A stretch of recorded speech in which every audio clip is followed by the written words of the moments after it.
everybody, Robert with RC Archery, and I've got a whole set of things from Axcel sights today. I'm doing a scope change on my bow. I've got their new AV-25 scope. This is the Pro model, so it comes with some extra features that I'll go over here in a minute. I've got sunshade, shield. I've got their new fire pin. This is their replacement pin for the 25 series scopes that they've got. It's supposed to be a lot brighter. A little bit different design, a little bit different way that it goes onto the actual scope. So I'm going to lay all this out here and we can go over it all piece by piece and take a look and see how it looks on my bow. Alright guys, so for anyone that hasn't already heard about it or seen it, Axcel sights did come out with a new scope. This is their AV series, so this is going to be a predecessor to their previous one. This is the AV-25. They make these in 25, 31, and 41. A lot of the components on the AV-31 and the AV-41 will switch back and forth between their previous models of scopes. The ring pin in the middle, just some other instances like that. The inside diameters on those are actually the exact same as the previous models. This one's a little bit different. This is a new one that they've come out with, a little bit smaller scope housing. Really good for the target guys, indoor, outdoor, especially if you're looking at trying to get your sight extended for longer shots. Maybe you're coming into fletching contact where it's hitting the scope or something. This smaller diameter scope like this will help you be able to get a little bit more length and range out of it without having to worry about any interference with contacting on the bottom. One of the greatest things about these, and one of the main reasons why I did decide to get one of these, try it out, see how they shoot on my bow, is that they've moved the bubble, the level there, inside the actual diameter of the scope housing. Prior models that had it below the actual ring. This puts it in the line of sight, especially on the smaller 25 series, to where you can view it all while you're at full draw and do a little bit of a mental check on that before you ever start your shot. So I really like that. I really like the way it looks. Let me break this open here, go over some of the features, some of the cool parts about it, and just talk through it. There is two different rings on it. That inner ring is where they're getting the 25 moniker out of it. That's 25 millimeters. So that diameter that you see inside there. Now it gets a little bit larger here on this outside. I believe the outside ring is 29 millimeters from what I was told. So just to kind of give you an idea based on what you want to do. So that leaves you with two options for lining everything. What I like to do is halo the actual scope housing. I may run a peep size small enough to halo this inner ring that's in there, or I may have one that halos this outer ring. More than likely, I like to halo the outer ring. So the way this is designed, this inner ring here is actually on the same plane as what a pin would be when it's sitting inside this scope housing. And that allows it to be what they call their Co-planar technology. It puts everything on the same line and helps you be able to see torque a little bit easier, a little bit better. Anytime that you would move any small movements left or right, anything like that within your grip, you would actually see this outer ring come into the line of sight with that inner ring as well. So that would just give you a heads up, maybe you're torquing the system a little bit. So that is their technology. That's what it's used for. You'll also see on the inside there is some crosshairs. That is part of some new technology that they're coming out with. Actually they have three different sizes of the round circle that's going to be offered for the AV-25 series right now. I've got all three sizes ordered. It comes with one originally and I've got the other two ordered. They just have not come in yet. They're back ordered, so I haven't received them. When I get them, I'm going to do a little bit of playing around with that, see how that looks on target compared to just running a pin, and just see if maybe that's any kind of help. Basically what they're using that is carrying it over from what they found in some of their hunting applications where low light situations you may not be able to see your pin. You still have that ring and that circle in there that you can see the target, what you're aiming at, and help line everything up. It comes in and out. Everything on here just comes apart, and that's another thing that I really love about Axcel scopes. They're so easy to change anything out. This ring comes off. You can take the little basically what they'll do is they put spacers in there depending on if you're going to run a lens or not run a lens, if you run pins or not, just different things like that. This is the crosshair, so it's just that, and it's that easy to take out. And you can move these around inside there, and you can have them at whatever angled design you want. If you want them like this, like that, however you may want to do it, whatever helps you with your eye the best. The other cool thing about this one is that the front will also unscrew. So if you buy a version that's not a Pro model, this actually doesn't come on there. The Pro models, it does. This comes off, and it also gives you a way to put on a sun shield that's actually going to come over the top of the scope. That can be helpful. I haven't ever had, not that I know of. I'm going to try it. Maybe it's one of those things where, hey, I didn't know I had that problem, and I may. But I'm going to put it on there sometimes when it's sunny, when I'm shooting outdoors, stuff like that. The one that goes here on the front, which is actually this piece here, that screws onto this front, and that helps block some of the glare and everything coming into the scope too. So I do like the setup. It's a good thing to have on there. It also has their rheostat cover, which is this piece right here that will slide back and forth, covering up area where you're going to have the pin, making everything less bright or more bright, just depending on the situation. So when I'm shooting indoors, that's where I'm really like that situation to be able to use it. Indoors, it's not always super bright. Obviously it's not like sunlight.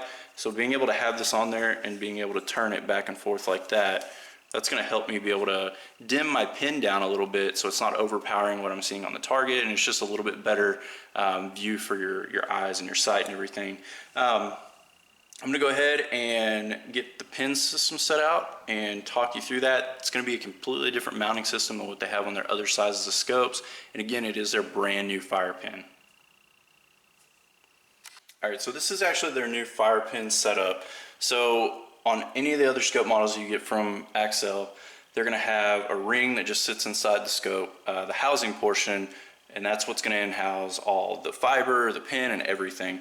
Their new scopes, AV series, they've come out with a different fiber that is supposed to hold light better rather, and also project it better through the pin. So it's supposed to make it brighter, which is a complaint I have had about them in the past, and the reason I have not switched to them. I did try out some of their previous models, but that pin wasn't quite bright enough for what I liked. I ran the rheostat light on the end of it. I believe that's what it's called, but I ran the light on the end of it, and that helped. I had to leave it on all the time, but you can't use that light in some of the competitions. So for me, wasn't my preferred method.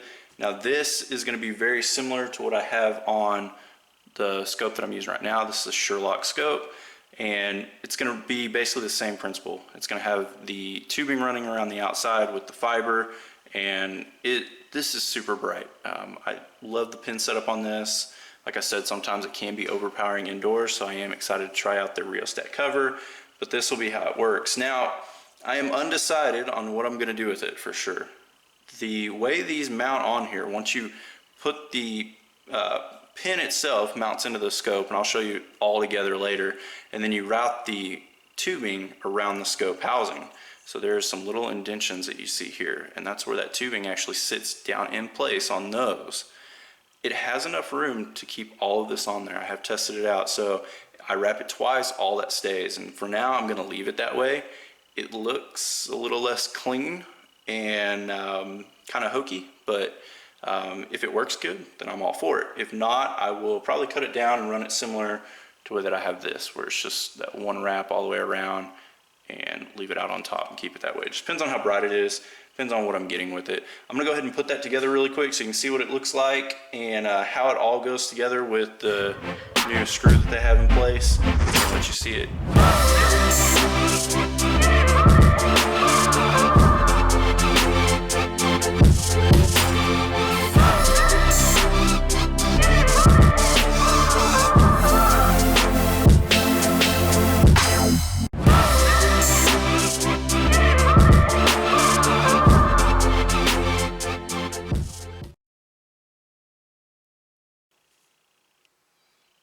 So the configuration I have it in right now, it's just the sun shield or visor that goes over it. It's actually over the face.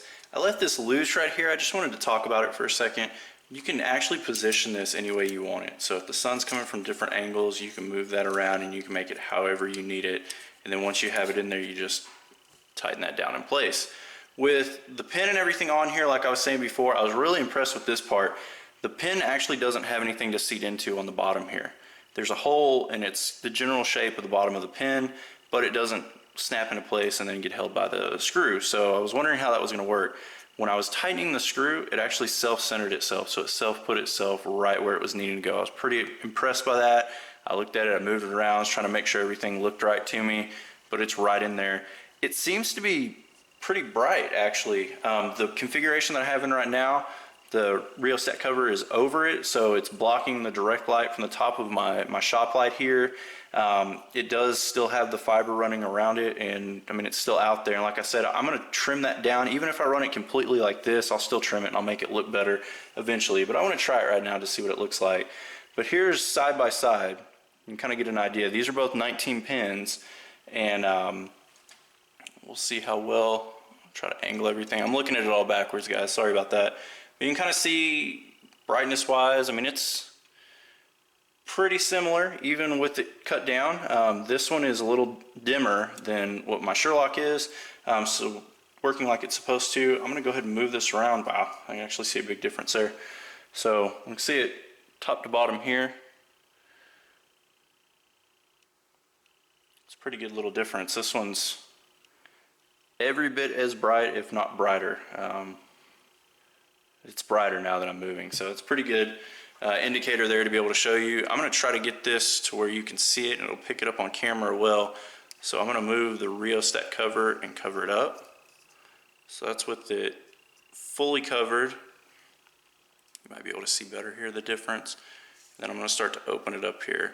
So this is as it's going across. You can actually see it getting brighter to the point that it's at now. So it's a pretty good little difference. Even with the pin running across the bottom, you can still see the light change.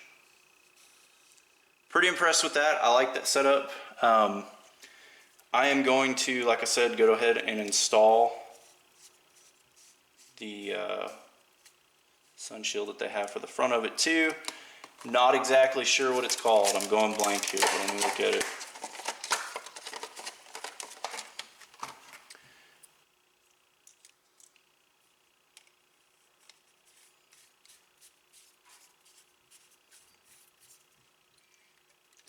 Alright, so here is fully installed. Now when you use this, you do not use their original end device, for lack of a better word. My words are not doing too good for me today. But yeah, this is fully put together. Don't know if I'm going to use this for sure yet.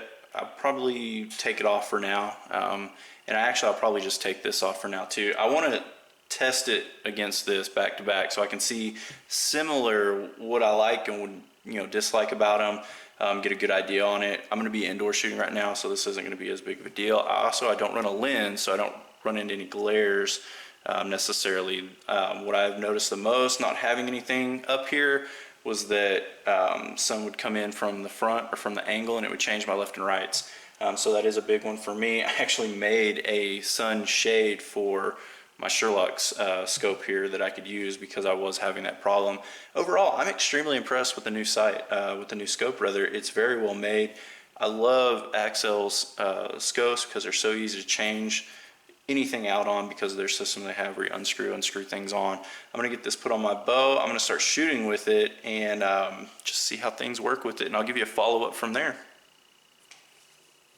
Hey guys, all right, so now that the meat of the video is over, I got to show you the new scope and everything. I wanted to talk about something that's a little bit close to my heart, especially today, just to kind of give some awareness for it.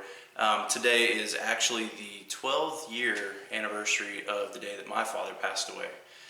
So it was an unexpected thing that happened that we really didn't, it wasn't like he was sick or had an ongoing illness. It just kind of happened. 62 years old, kind of a crazy deal. One of the reasons why I'm bringing that up is actually this morning I logged on to Archery Talk. Iowa Bow Hunter 19 had a thread started. His mom passed away suddenly, same situation, just all of a sudden without warning last night. If you have a moment, if you are on Archery Talk, find the thread, he started the thread on there, or just send him a message maybe and just say, hey, condolences, thinking about you, praying for you, whatever you may want to. Buddy, I'm praying for you. I'm sorry for you, your loss, what you and your family are going through. I know it's really hard. It's 12 years and it's still has some hard moments for me. So thinking about you, thoughts and prayers to you, to your family, and all that's coming up here in the near future for you as well. Appreciate everybody watching the video today, and look forward to putting some more of these out, some updates on the Axcel scope, the new AV-25, being able to see how it works on target. I will see you soon.